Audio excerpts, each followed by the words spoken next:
नमस्ते। एक बार फिर से स्वागत है आप सभी का मेरे हिंदी टीचर यूट्यूब चैनल में। आज जो मैं आप लोगों को बताने वाली हूँ, शायद ही आप लोगों ने कभी सोचा होगा।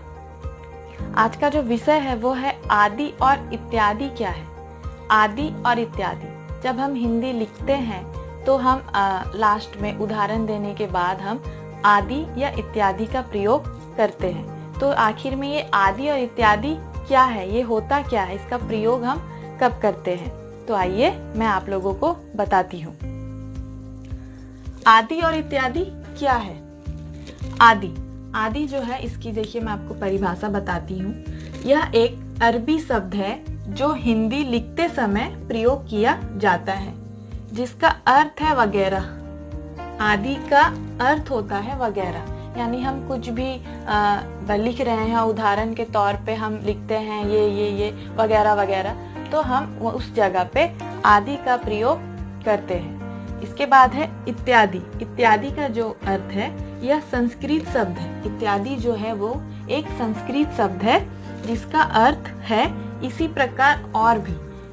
इसका क्या अर्थ होता है कि इसी प्रकार और भी।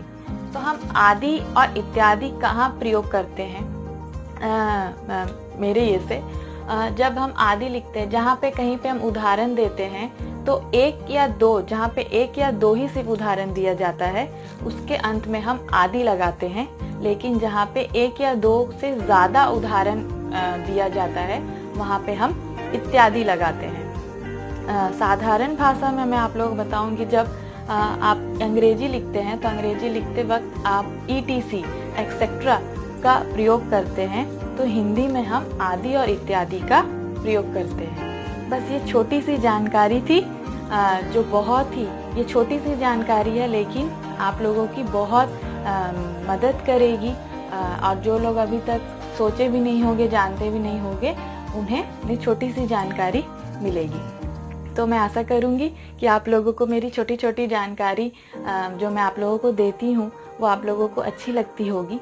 अगर अच्छी लगे तो मेरे वीडियो को एक लाइक और सब्सक्राइब करना ना भूलें। मैं इसी तरह आप लोगों के लिए नए नए वीडियो लेकर के आती रहूँगी। धन्यवाद।